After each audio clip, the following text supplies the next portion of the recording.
Thank you so much, Seth, for your insightful thoughts.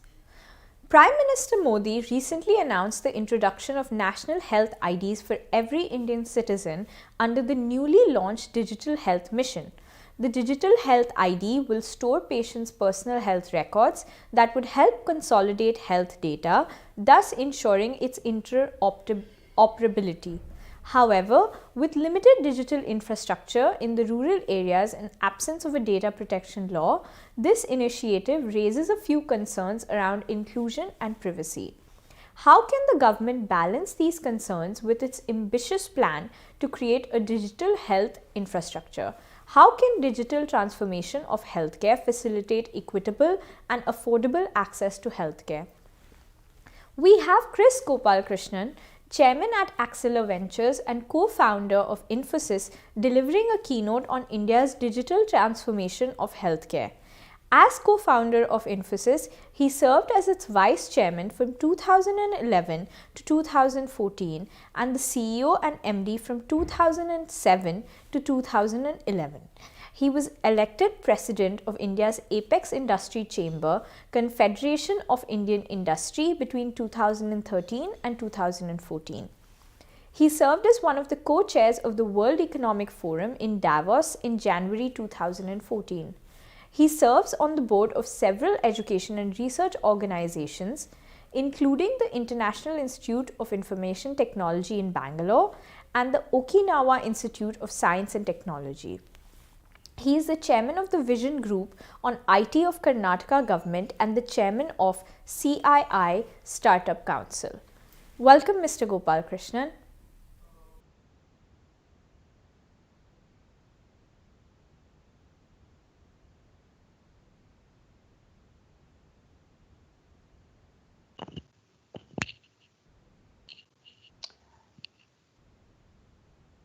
Good afternoon, everyone, and thank you, Carnegie India, for inviting me to present the National Digital Health Mission and its implementation in India.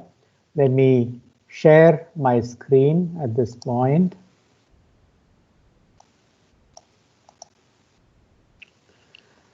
The pandemic has clearly demonstrated the importance of health and importance of making sure that the citizens of India, the 1.3 billion people in India, are able to get access to quality healthcare. And now the main methodology, the main way in which they get health is through digital means. That is, if you want to consult your physician, if you want to connect to a clinic, if you want to connect to a laboratory, etc., it is through teleconsult, it is through digital technology. So this has reinforced the need to provide a digital backbone for the country in order to provide quality healthcare. Second, we also realized that in the future, if you want health records, if you want access to health to be portable, to actually give a choice to the citizen, again, we need a digital infrastructure. And that's the reason why the government, the Prime Minister, announced the National Digital Health Mission on August 15th on our Independence Day. So let's look at the current situation. And of course, this is being addressed by the announcement the government has made. But if you look at the current situation, India has been lagging behind in health outcomes for its population. We have lower life expectancy compared to the global numbers. We have inequity in outcomes across the country. There is a huge gap between the urban population and the rural population. Access in the urban areas are much better. Infant mortality in urban areas is 29 versus 46 in rural areas. So again, there is a difference. And different states have different outcomes. Kerala, better outcomes versus a state like UP. Similarly, when you look at non-communicable diseases, again, we have severe challenges, and this is because the patient approaches a physician, approaches a clinic only when the disease has moved to an advanced stage rather than very early on. And we have communicable diseases, also higher incidence of communicable diseases. There is a huge gap in infrastructure. We require significant more investment in the hospital infrastructure. And then again, the urban-rural divide is very significant. We have gap in availability of staff. What I mean by this is the number of doctors, the number of nurses, the number of healthcare technicians, the number of specialists. And when it comes to specialties like psychiatry, when it comes to neurology, etc., then it becomes even more acute actually. Similarly, the coverage of insurance is very low, and the outpatient medication not covered by existing schemes, out-of-pocket expenses are again very high. And when you get into disease like cancer or rare diseases, then sometimes the insurance does not cover these diseases, pre-existing conditions and things. Access to cutting-edge solutions, again, these are available only in some of the highest super specialty hospitals, limited access.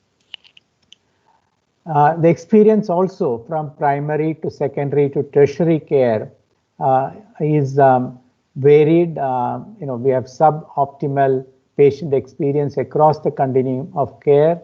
As I said, the diagnostics is delayed. Often, we are crossing the preventative solution time frame. That means we reach the hospital much later. And in fact, many cases, the patient comes into the emergency situation. They need a long commute, especially when you look at rural patients, etc. There's heavy pressure on tertiary centers, long wait times, poor environment, rushed consultation, because we have lower number of physicians, doctors, etc. per 1,000 people.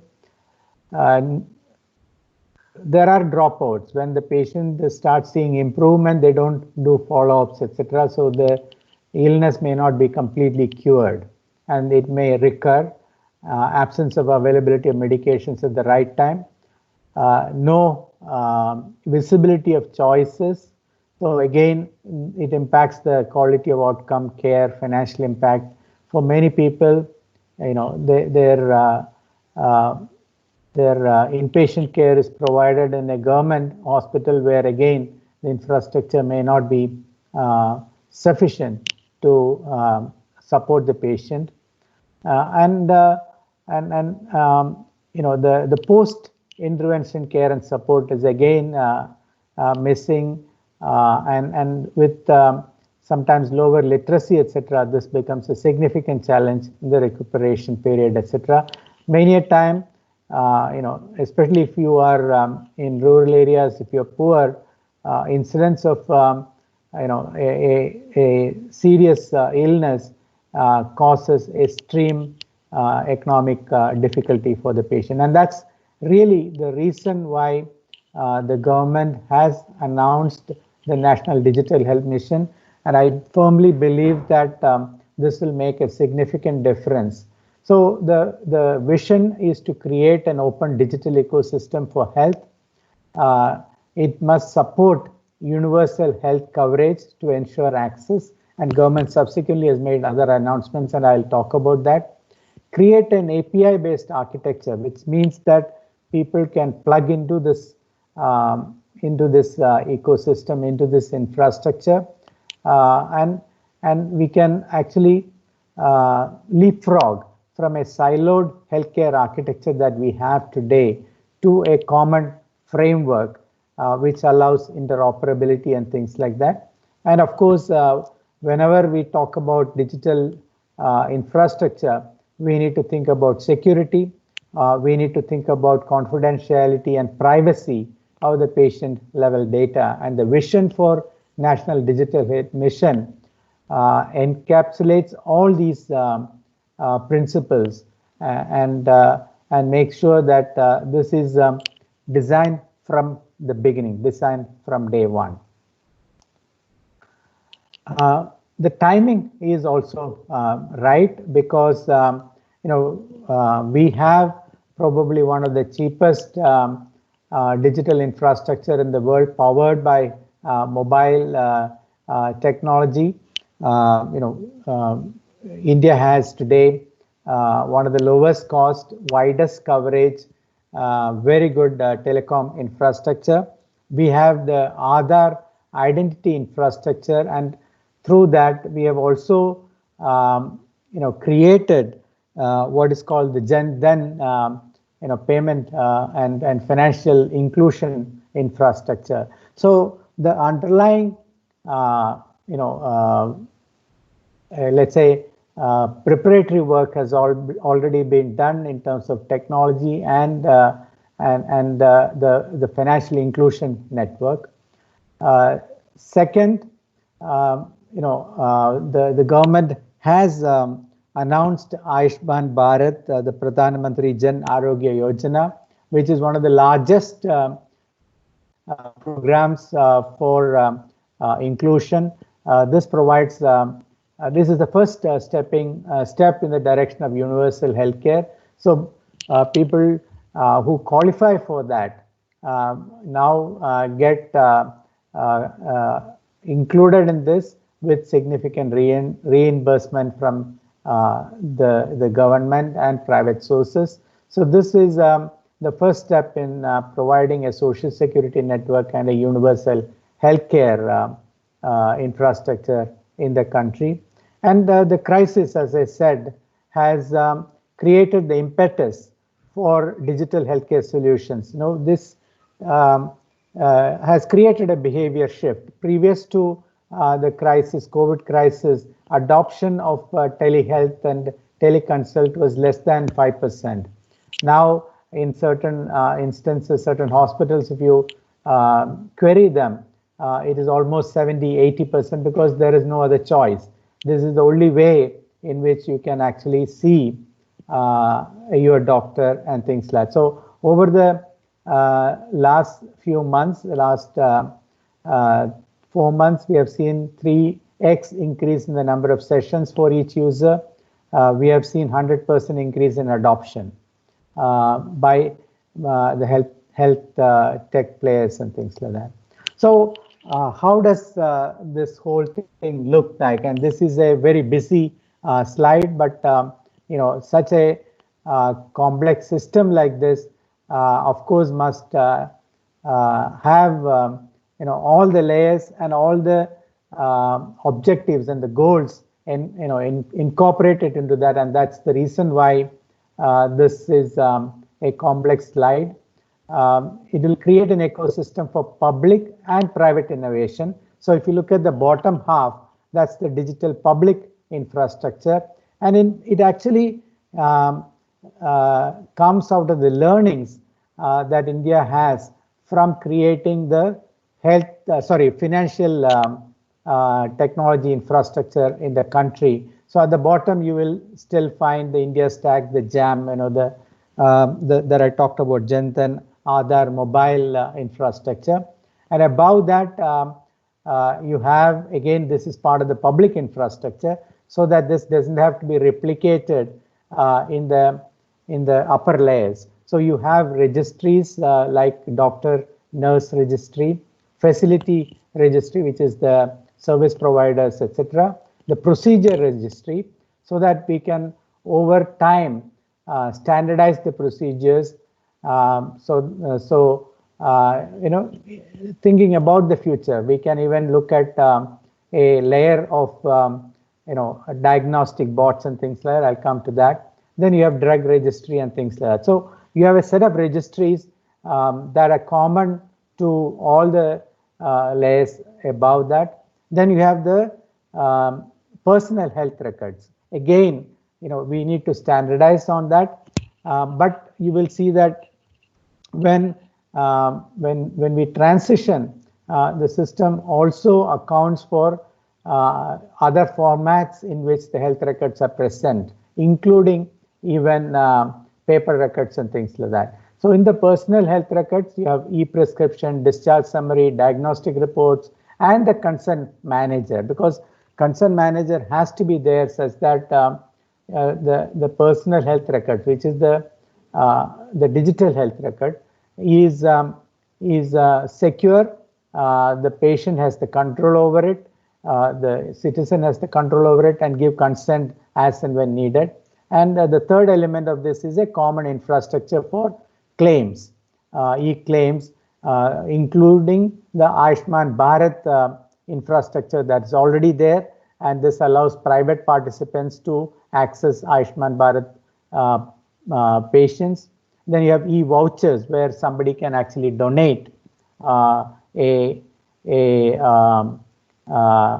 it's like a coupon that you can use to provide health care for somebody.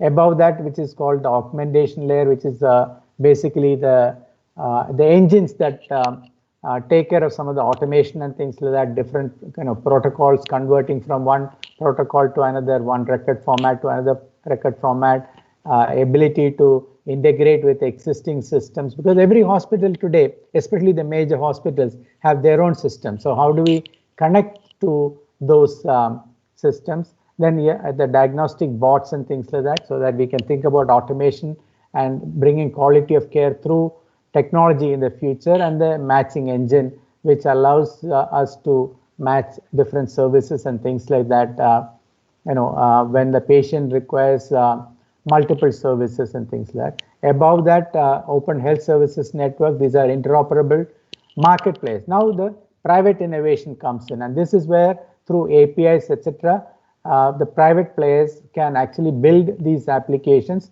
The same principles that has been used to, if you look at the UPI, right, the payment infrastructure, again, that layer created a wave of innovation, and a lot of private players were able to plug into that. So we can think about multiple applications providing telemedicine gateways, so different services can be created, pharmacy, diagnostics, inpatient care, lab infrastructure, all of that can be there, and the preventive care, the treatment care. So different parts of this healthcare infrastructure can plug into that, different hospital management systems, insurance management systems, etc., laboratory information management systems, all can plug in through the private innovation layer through APIs and things like that.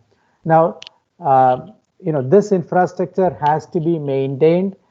This infrastructure has to allow for training large number of players, etc. And that's one of the reasons why 100+ service providers have joined together to create the Swasth Digital Health Foundation, which on one side is developing this infrastructure, on the other side is also looking at bringing in training of healthcare workers, bringing in the ability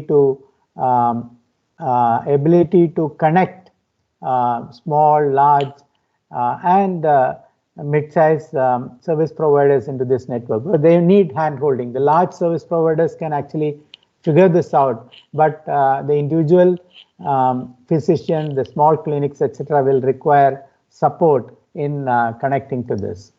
So the guiding principles are, of course, when it comes to patients, voluntary participation on signing up digital health accounts and generating digital health records, that will be voluntary.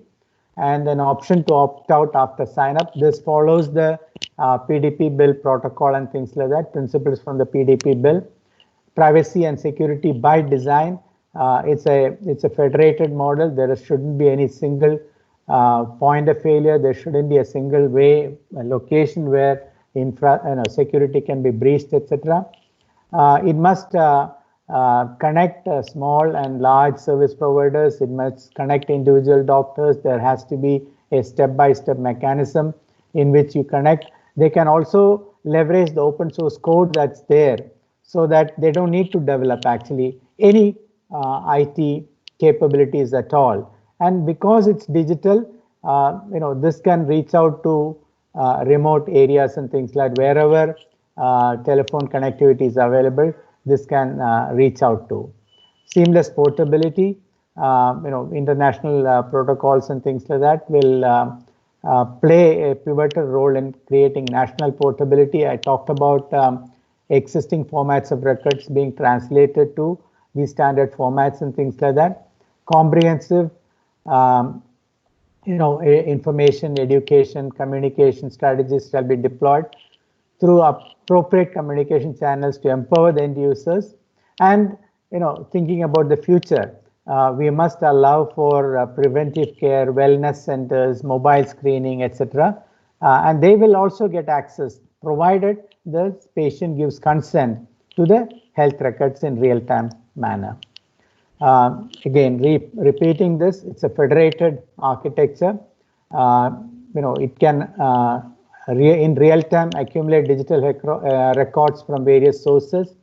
Patient privacy is protected through a consent managers and schema level standardization, so that the details are hidden, so that these changes, if need be, can be changed at the back end. And it's that complication is hidden from the service providers as well as from the user. Now, personal data is shared with providers only with consent and with security protocols. It also allows different types of data to be created and shared. So, for example, from the digital health records, you can anonymize and create an anonymized data set that allows for research. Government may be interested in this data again in an anonymous format for public health, etc. It has access to Aadhaar for if there is a need for KYC and things like that, especially when it comes to financial inclusion, insurance, etc. Personal data is stored in health lockers. KYC data is stored in health lockers, and this is the longitudinal personal health record. And then there is the generated data, derived data, intelligence built in, etc., which may be proprietary to a service provider. It may be used for providing digital health services and things like that. So, this is a very comprehensive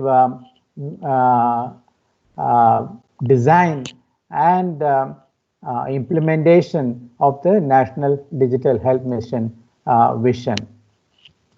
As I said, this is very similar to how UP and India Stack was implemented, and the learnings from that.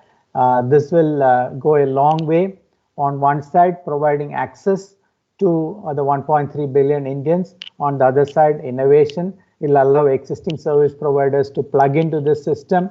And we believe that this is a win-win-win. That is, every stakeholder will benefit from this seamless interoperability all the way from the first point of touch, the consultation, to the digital payment indeed happening, and the patient has the choice to use the services that he or she required. So all the stakeholders, the patients, the clinics, the hospitals, the nursing homes, pharmaceutical companies, the labs, diagnostic centers, the insurance provider, government, health tech companies when it comes to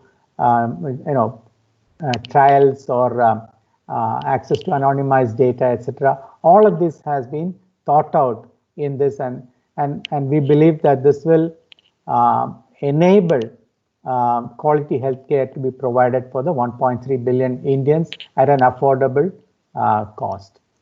So affordable patient care, that's the high level goal. And because this infrastructure is there now, there is an interoperability is there. Patient has a choice to go from one service provider to another service provider. So there is fair discovery and differential pricing, because all prices are actually available for patient to make the choice.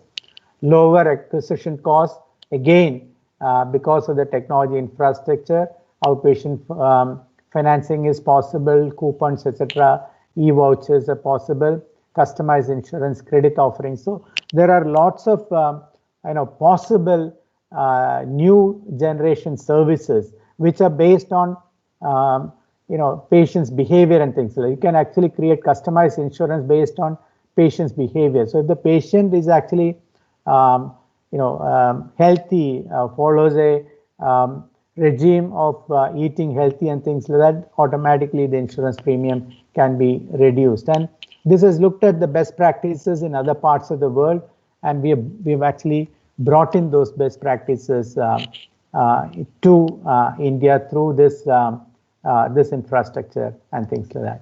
So thank you, and now I will stop sharing and look forward to answering your queries, if any.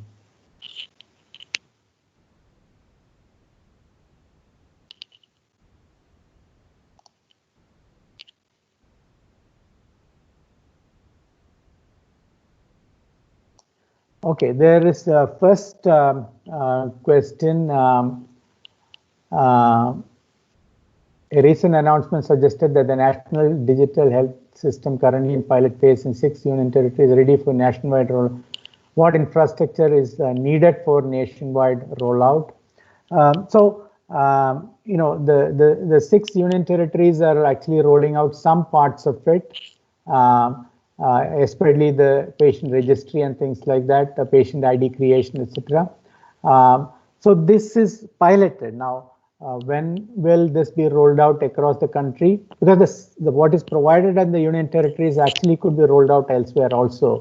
So this will be decided by the National Health Authority, NHA, and they will decide. And they are also working with players like the Swasth Digital Health Mission, Digital Health Foundation, to figure out what other parts of the infrastructure need to be completed before nationwide rollout happens. The second question is from Ananta from Tanzania. The next $500 million has become a global bumper sticker. What do you think needs to be done to provide the right kind of health infrastructure for those who can't afford it today? So this is what I covered in my presentation.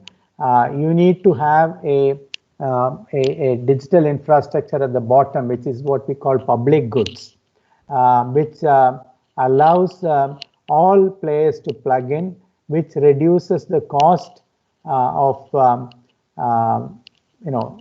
creating this digital infrastructure for small and medium enterprises, that is small and medium service providers, and allows everybody to plug in. It has to be an inclusive platform, and the vision for National Digital Health Mission is to become that inclusive platform. It is one that gives equal access, that allows access from anywhere, that's digital from day one, that's built using APIs and things like that. I think that's what will allow the next $500 million, or not the next $500 million, actually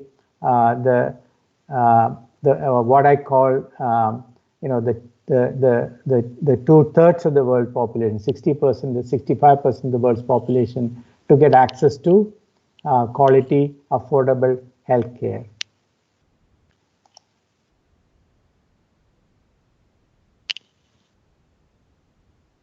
So the next question is actually on non-personal data, because I chair that committee.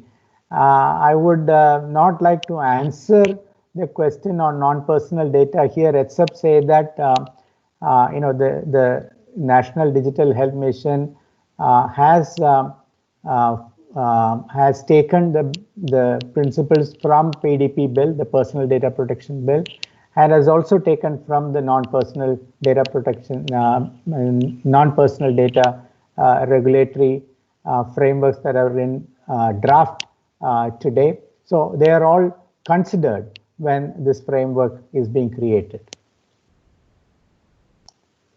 Mary from Jersey.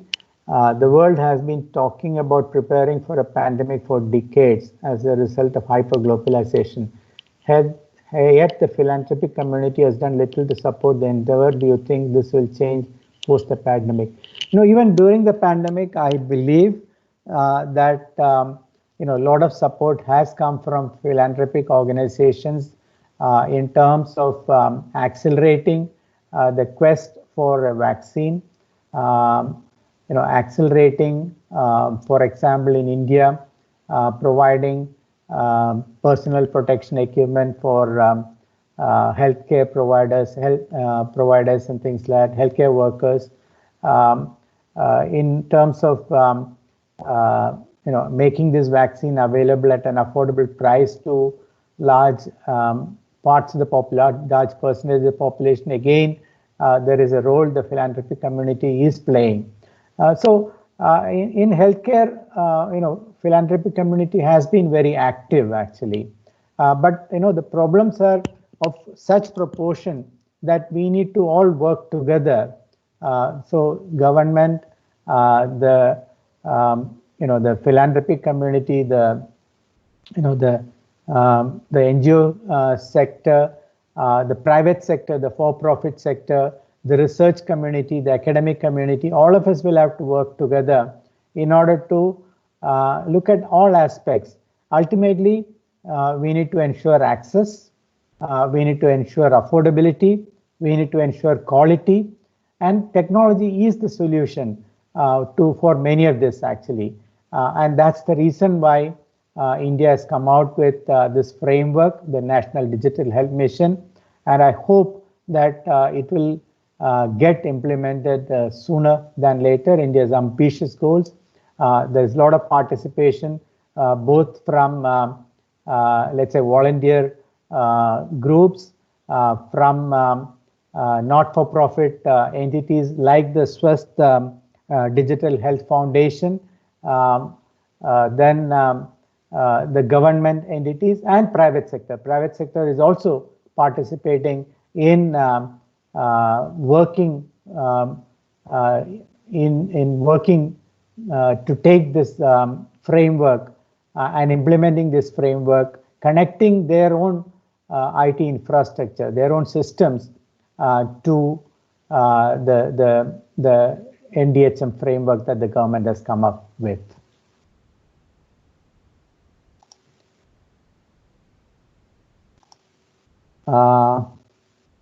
So I do not see any other questions on my chat box. Any questions that I can answer?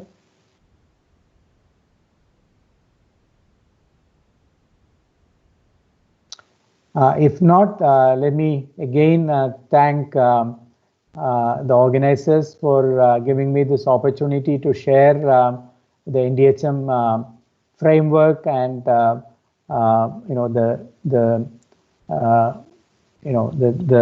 principles and the infrastructure development plan that India has come up with.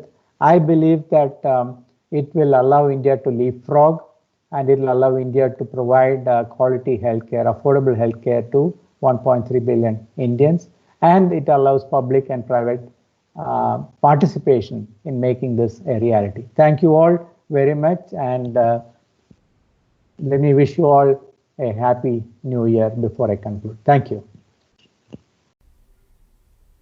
Thank you, Mr. Gopal Krishnan.